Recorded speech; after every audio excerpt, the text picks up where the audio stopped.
All right, guys, so today's video, we're going to talk about California's sexual assault club at a women's prison facility and assaulted over hundreds of women over decades. And at this point, who needs to fund the police when they're doing it themselves? And today we're going to talk about Cuomo getting a reality check, which he needs, by a formal majority report, Jamie Peck. And then last, we're going to talk about Cenk, God bless his heart, Cenk, trying to make Republican friends, but instead he got embarrassed live TV in front of millions of people, failing to do so. Let's have that conversation.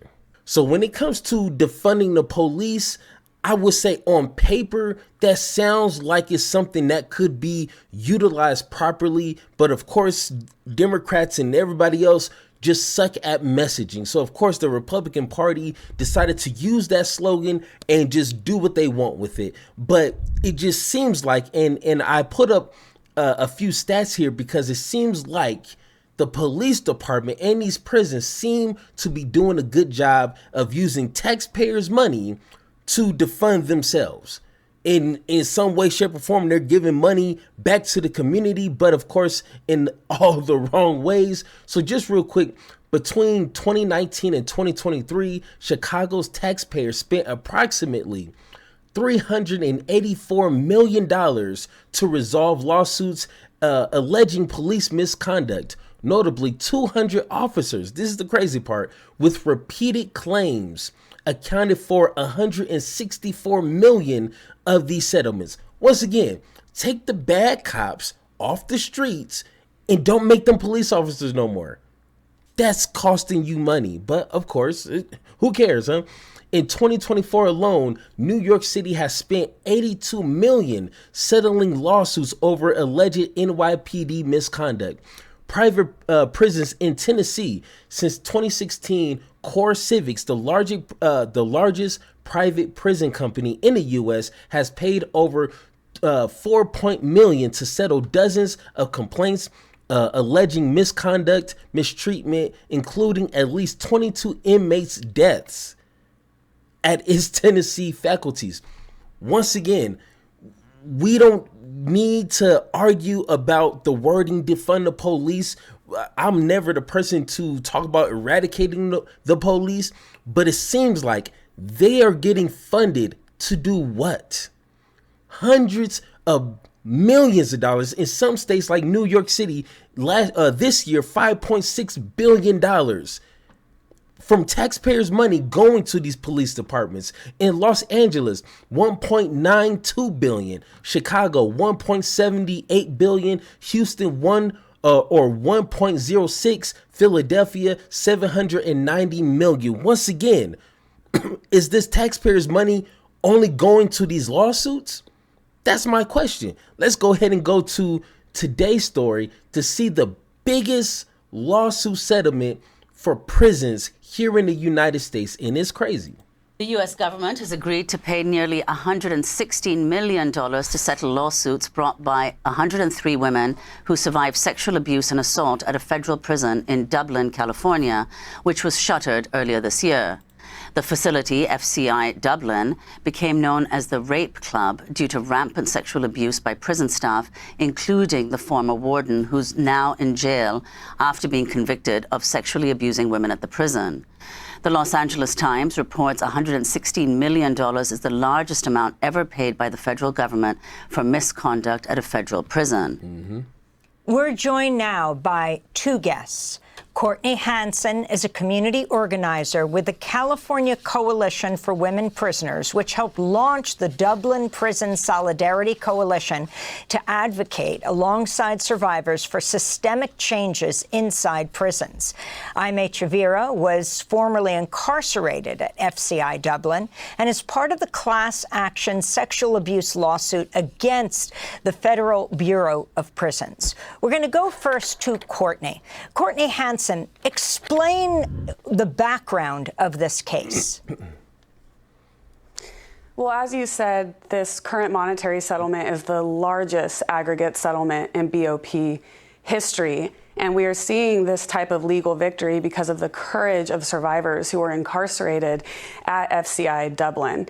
And our organization, the California Coalition for Women Prisoners, started going into Dublin in 2022 with extremely dedicated attorneys to hear these survivors who were speaking out and build power and solidarity with them across the walls. And Aimee, if you could respond to this decision by... My quick just input there is, I'm curious, and I checked the other day, but I haven't heard anything from the Candace Owens to the Ben Shapiro's to the Matt Walsh's to all these Republicans who so-called want to protect women at all costs. We got to elect somebody like a Donald Trump to protect women. And I don't hear anything from these individuals. But let this be flipped around, tossed around in some way to reflect poorly on Democrats. This will be their main headliner right here. But of course, Republicans don't care about women. They don't care about anyone. They just use those talking points to stir up people's emotions just to get their votes. But when it comes down to having a conversation, they are nowhere to be found. But of course, who am I preaching to? Because 9 times out of 10, if you're watching this, you already understand that. But, you know, it might be some people who don't know. By the federal government to pay $116 million to women. You yourself were in prison there. Yes. Hi, good morning. What do I think? I think this is a victory. I think this shows that everything that has been going on in there was, and it is true, and it's still going on. Mm-hmm. It doesn't change anything. Money, no amount of money will change what was done to us and what continues to happen. Aimee, can you explain what did happen? Tell us over these last years what took place and when you were imprisoned there in the Dublin federal prison.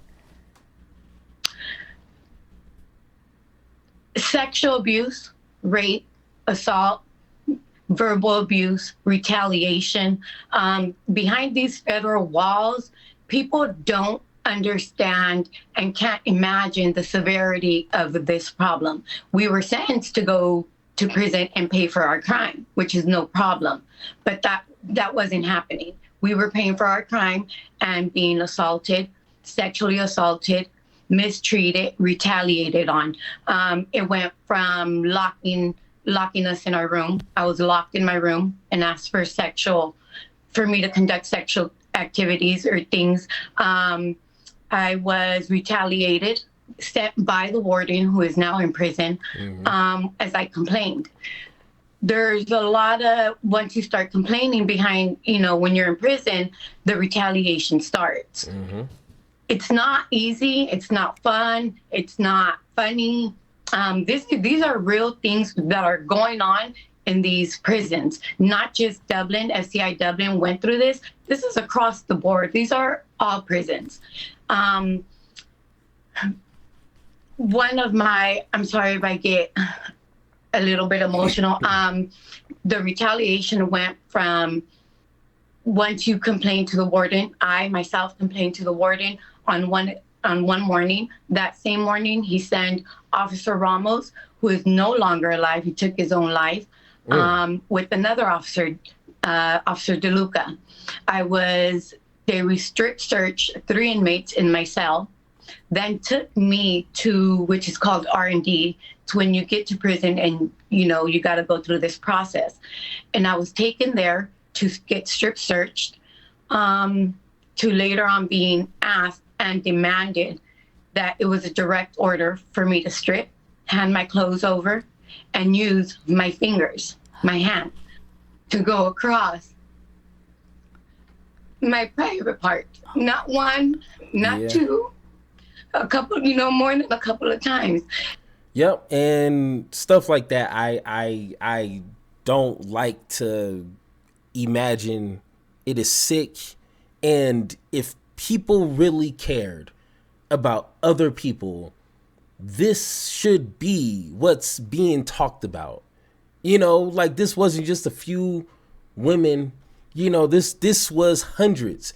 And like reporting said, because I watched a few people who covered this, This is still going on today. It's not like they broke up the band and, you know, sent people to jail and like no, this is still happening today. But of course, individuals, you know, who have the authority, the power to try to do something about this, they're going to do nothing, if not very little, because of, yes, you guessed it, when it comes to prisons, it is a fortune. It makes people money. It keeps people rich. All you got to do is throw people in there for XYZ reason, and that prison is making money. Hand over fist with some of the services that cost the inmates money, or people that they love money. So they're making money hand over fist, and they don't care about people.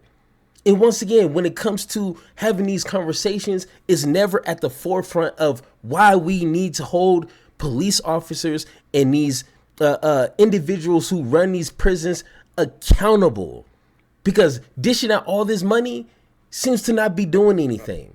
You know why? Because that money's not coming from the department. It's coming from taxpayers' money.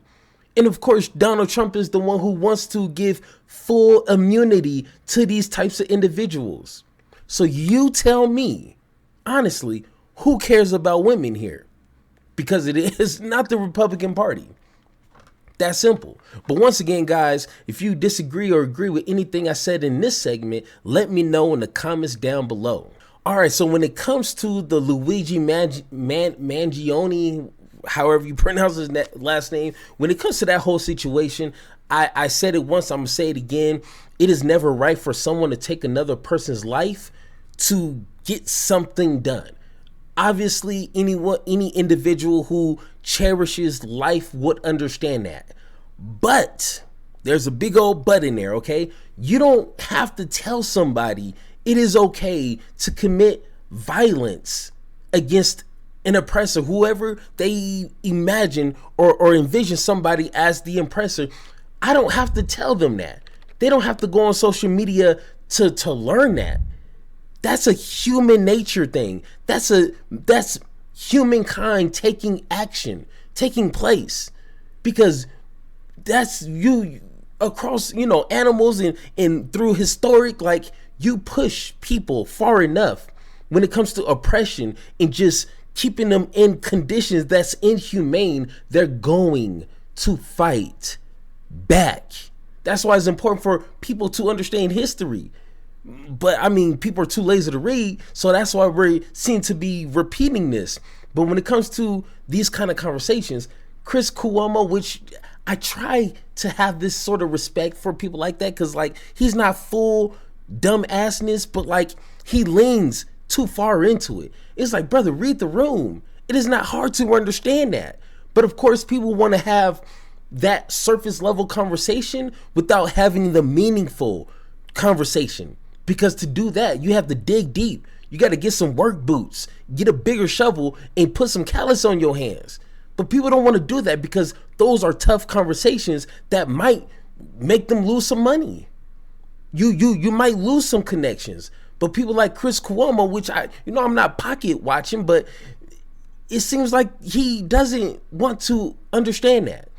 But of course, he's having a conversation with someone I used to watch a lot a couple of years ago. Jamie Peck, she used to be a co-host on The Majority Report, and she was one of my favorites. Like, that's when I started watching, was when it was her, Michael, and of course Sam Cedar, and I forget the guy behind the camera, but he was never really on camera until now. But she puts him in his place.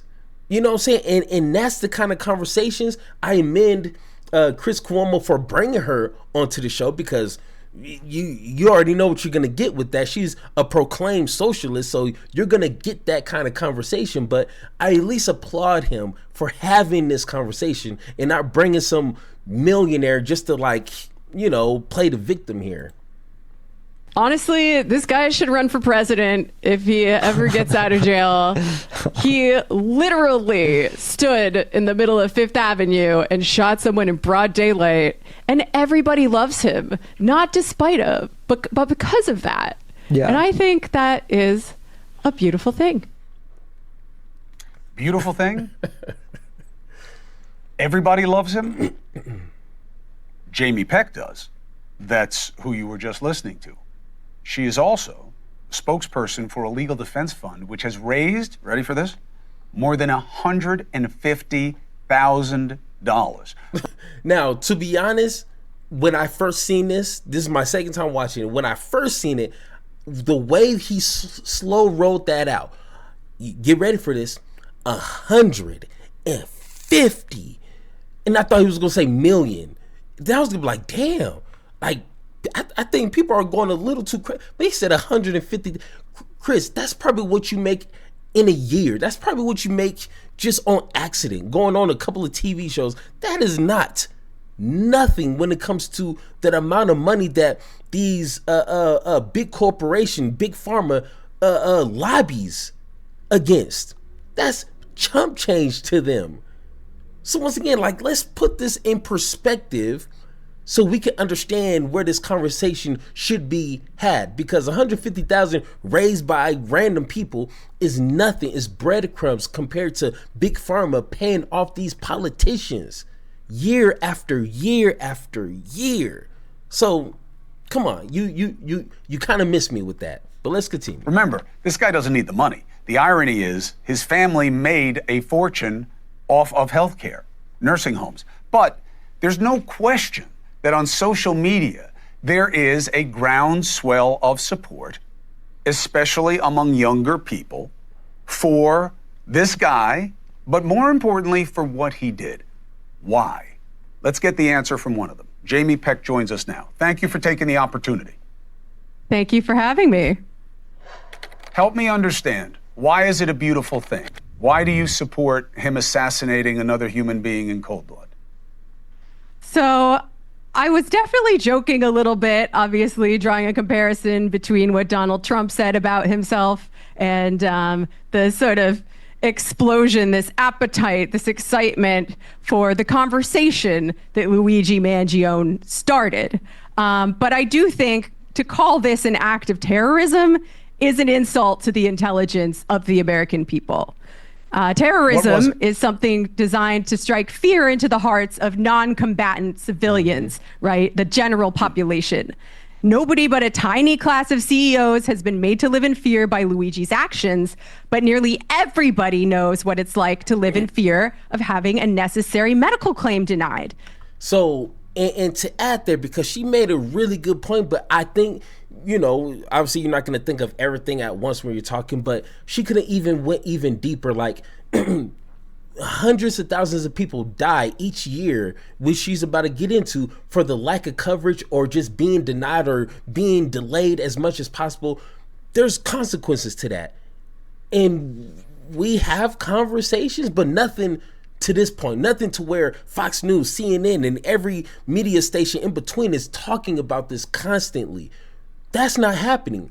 But when the small portion of 1% are now clutching their pearls because people are upset at them for what they're doing, for what they're choosing to do, now this is making national news. It's kind of weird. You know what I'm saying? Like, an act of terrorism is supposed to scare the majority of regular civilians, but it's only scaring the small 1%. So by that logic, the 1% in their feelings and how they're terrified trumps all of us, the 99%. I don't know, a few CEOs, a few millionaires and billionaires are now scared, hiring more security.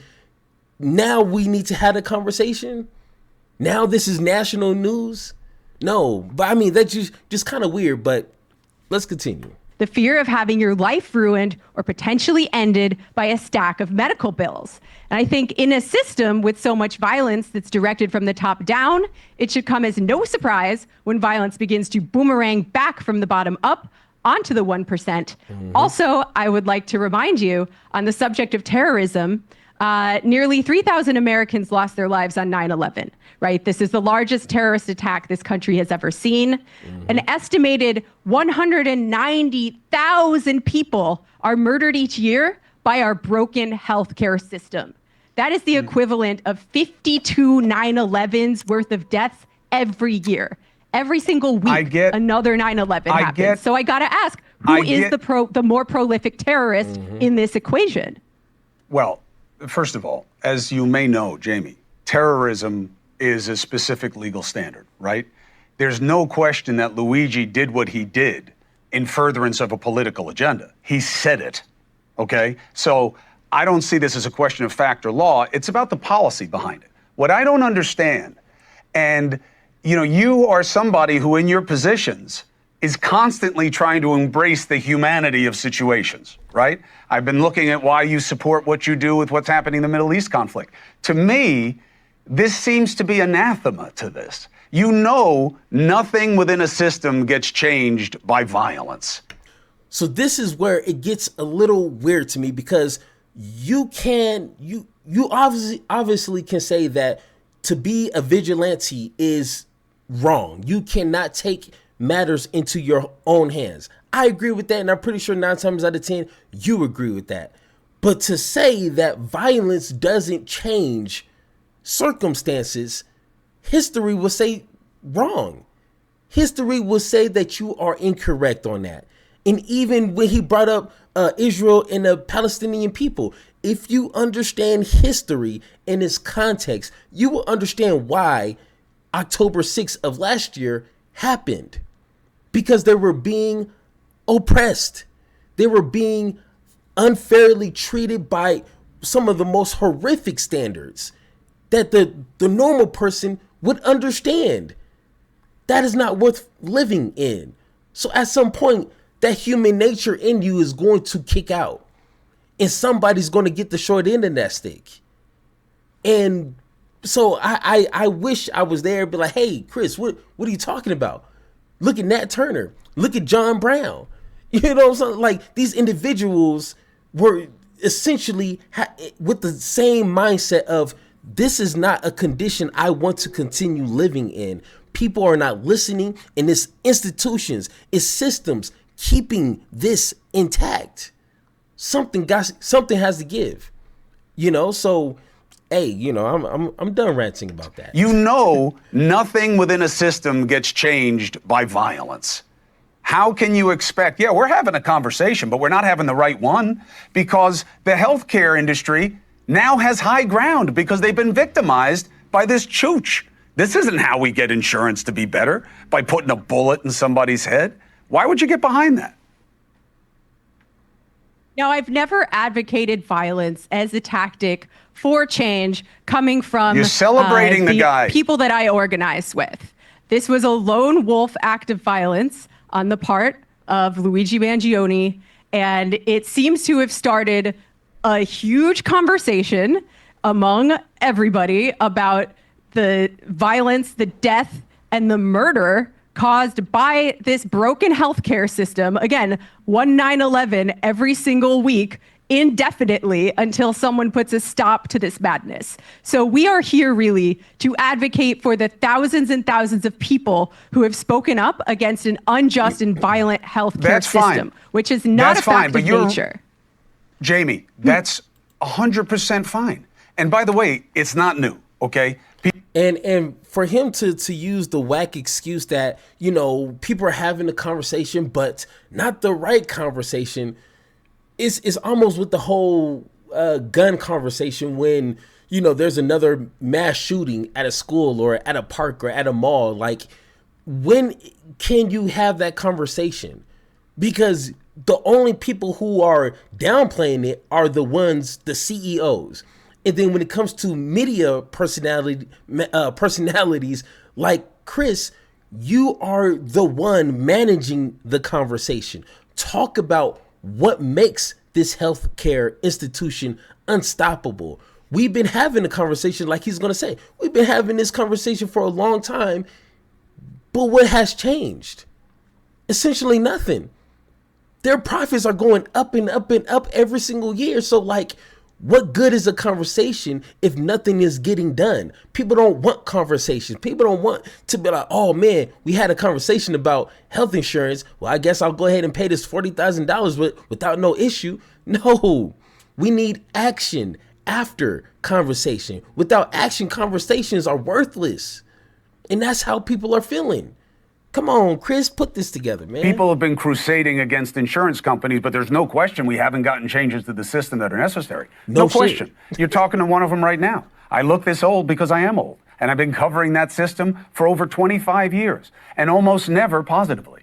But you're raising money for the... And they're gonna get into some pointless conversation, which I don't care if they're raising money. That's not the problem. Raising the money, I don't care if they raised $1 million for this dude. I don't care. That's not the point. The point is, Chris, you're old as hell, and you've been having this conversation for how long, and nothing has changed. If anything, that means you need to stop having a conversation, because obviously either one, you're not having the right conversation, or no one cares to hear what you have to say. So let other people step in who can get this conversation to a point to where there's action. And Huey P. Newton says sometimes if you want to get rid of the gun, you have to pick up the gun. Once again, Huey P. Newton is one of my favorite activists of all time. And he even alluded, hey, sometimes you got to get violence to stop the violence. Che Guevara, sorry, he said the revolution is not an apple that falls when it is ripe. You have to make it fall. Hey, that's bars right there. You know what I'm saying? And of course, I'm never the one to tell people you have to go out there and commit these acts of violence to get change. I don't have to tell you that. Human nature is going to kick in at one point. And believe me, if I'm in a situation to where I'm just pushed in a corner over and over and over again, and I can't get people to listen, just like the movie John Q, I'm going to make some things happen. Trust me. Hey, I don't need to hear from CNN or whoever. I'm going to tell myself I need to make this happen because I don't want to die in this circumstance. That simple. But once again, guys, if you agree or disagree with anything I said in this segment, let me know in the comments down below. So trust me, I understand that when you're trying to unite people for a better common struggle against the system, against the elitists, trust me, I am all there. Martin Luther King, he did that best. You know, just read a little, you'll understand the power he had to understand that even if you are a police officer or you're, a black teacher, you guys got something in common. And it's not, white versus black, is, poor folks, the working folks against the 1%, the elitists, the establishment. That's our enemy. We have something in common. I understand that, Cenk. I understand. But one thing that he seems to be failing is you can't have those conversations, those good faith-based conversations with the Candace Owens, with the Ben Shapiro, Matt Walsh, Dave Rubin. You can't do that. They are getting paid hundreds of thousands of dollars to disagree on purpose with people like you. You think they really care about healthcare? You think they really care about, high quality jobs, immigration, police brutality? No, they do not care about that. They probably could care less, but their job is to disagree with people like you, but Cenk had to find that out the hard way. And, a part of me felt bad, what I'm saying? Like, no matter how ruthless my wife thinks I am, like, I do have feelings. And watching this, I felt bad just seeing Cenk just getting just walked over. And he's, if we're taking his word for it, he's just trying to unite people against the establishment. Whether you like that strategy or not, it is a strategy. It's something, but to try to convince people like Rubin, you're going to get nowhere, and you're just going to get clowned on in front of millions of people. So let's take a look. I appreciate that. But, the thing is, what Cenk just proved is exactly what everyone in America, and I would say all over the world, is getting over. Nobody wants what he just offered up there. Not only does no one believe it, and he had it prepackaged and ready to go, and it's complete drivel, yes. I sold out. Like, it's so nonsensical. Again, Cenk, I'll gladly send you a signed copy of the book, and you can read all of my thoughts. And if you're anti-corruption and you're anti-war, you should be on the Trump train. But your endless hatred, the division that you sow, calling everyone racist and white supremacists, all of that stuff, it's why you're not respected. But I don't mean to get into the personal side of that. I'm talking about now something that culturally has shifted. And just to stop it right there, like, that's what they're not going to get over. Why can't we all be anti-war, which that means not funding Israel, but they're not talking about that, obviously. You could be anti-war, anti-establishment, and understand that some of these politicians and some of these people who have power are racist, are bigots, are anti-Semitic. Why can't that both happen at once? But no, if you want to try to partner up with these MAGA idiots, they want you to subscribe fully to what they believe. They're not going to give an inch. Why? They won. They're not going to be like, you know what, Cenk, like, yeah, Trump might be, having some fascist tendencies and might, show a little racism here and there. Like, no, they're not going to concede nothing. Why would they?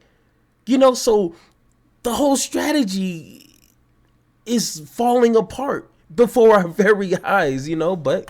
And everyone can see the grift that you're up to, trying to sort of dance with the thing, but it's just not necessary, and I don't think that many people will buy it. Well, Cenk, let me put to you, Cenk, something that Laura. Hang on, Cenk. Cenk, hang on. I'm gonna read you something just to see your reaction. But Laura Loomer called you out on X, as you know, and she said this: "You are the radical left, Cenk Uygur. You're a con artist and an opportunistic grifter who's gotten rich off demonizing President Trump, calling his supporters fascists and Nazis, promoting open borders, glorifying Hamas, and pushing conspiracy theories about Trump for 9 years. If you want forgiveness, get on your filthy knees and pray to Allah, because you aren't welcome on the right, and you aren't ever going to find a redemption arc, no matter how hard." Hey, whoa, slow down. Holy sh! This is what I'm talking about. Like, damn, like, she could have stopped that, but she said, get on your knees. Whoa, why? You know what I'm saying? Like, you can't with these people. But, okay, let's continue. You pander. And she goes on and on. I'm going to keep calling you out every time you try to move an inch closer to many on the right, because you're too dense and too dumb. Because they're too dense and too dumb to decode your subversion, but I'm not. So, look, there are lots of people on the right who think that you're on some great move here to, as she puts it, wiggle your way into the middle and over to the right, so you can then poison MAGA with your, as she puts it, subhuman political takes. Your thoughts? Yeah. Okay, so look, this is people like Laura Loomer and Dave Rubin are the exact problem. And I think actually somebody else on this panel knows part of the solution. That's Dave Smith. And I want to come back to that in a second. So when you have people like Dave Rubin switch all of their positions, what happens is when you go to do nuance and you say, hey, guys, hold on, let me explain. Hold on. Yeah. Hey, go pleasure Trump again. Go pleasure Trump again. Do you know that he goes from Bernie to Trump and pretends. Come on, brother. Come on, brother. I tell people what I believe in. What do you believe in? You believed in something yesterday. It. You don't believe in anything today. Yeah, what position? What position do you think I hold that I don't honestly believe? Can I answer the question? Yeah. Can I answer the question? Can I answer Trump? Yeah, what position do I say that I believe that I don't really believe? Go ahead, brother. You went on Fox News with Tucker Carlson. You went on Tucker Carlson on Fox News and said gay people, that the fact that the fire department was recruiting gay people was why there was forest fires. You're a national embarrassment, okay? You pleasure those guys for a living. You can pull up the clip tomorrow if you want. Okay? I was talking about diversity, equity, and inclusion, that you shouldn't hire people based on their genitals or their sexual orientation, and we now all know that. You have been one of the prime pushers of all of this neo-racism. I believe believe in meritocracy, that whether you're going to be a doctor or a firefighter or a basketball player or anything else, you should be hired on your qualifications, not your genitals or sexual orientation or skin color. Yeah, that's actually America. So question? Okay, see, once again, Dave Rubin, you are completely wrong about that, because you know why? Statistically, that doesn't back you up, but even historically. So, like, give up with the whole kumbaya type of talking points. But do you see what I'm saying? Like, once you go off into the deep end, which I have, and trust me, I don't plan on coming back. You know what I'm saying? They can call me what they want, but once I say that Trump is a fascist, once I say he is a racist, once I say he's a bigot, once I say majority of the people who voted for him either hate themselves, hate other people, or just don't give a damn about other people, I mean that by every fiber of my being. And you can't pay me enough money, you can't convince me of the best strategy to change my mind, because that's just how these type of people operate. Now, of course, if people from the right want to have an honest conversation with me, trust me, I'm going to tell them the same thing. And I done had conversations with people, and they've never proven me wrong. Never proven me wrong. But all I was spitting was facts to them, and all they left saying was, damn. I mean, yeah, you right. Hey, okay, yeah, you're right. That's all they've been saying. So these people understand logic when you lay it out to them. When you deliver it on a silver platter, they understand. But when it comes to Republicans, the voters, they just want to see their team win. They don't care about policies. They don't care about immigration. They don't care about. They just want to see their team win. They don't care about reading. They don't care about statistics. None of that.